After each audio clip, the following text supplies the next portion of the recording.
తల్లిని మించినటువంటి దైవం ప్రపంచంలో ఉండదు. బిడ్డ పుట్టినప్పుడు అమ్మ మృత్యు సదృశమైనటువంటి అవును, చిన్నప్పటి నుంచి మమ్మీ ఏది అడుగుతా ఇచ్చింది, మనమే ఏమి ఇయ్యలే. ఆమెకి ఏం కోరికలు ఉన్నాయో అడిగి కొనిద్దాం. మమ్మీ, నీకేమన్నా కోరికలుంటే చెప్పు, నేను తీరుస్తా.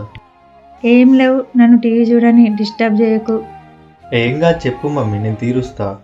నాకేం కోరికలుంటాయిరా, చెల్లెను సెటిల్ అయితే చాలు. అరే, ఎప్పుడు మా గురించేనా? నీకేమన్నా కోరికలుంటే చెప్పు. అరే 2 కోరికలున్నాయిరా, తీరుస్తావా మరి? తీరుస్తా మమ్మీ.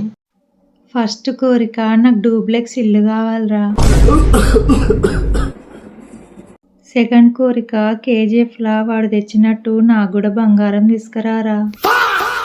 పెద్ద కోరికలే ఉన్నాయి కదా, అనవసరంగా అడిగినాం. ట్రింగ్ ట్రింగ్. మమ్మీ ఫోన్ వస్తుంది, నేను తర్వాత మాట్లాడతా. హలో, చెప్పురా.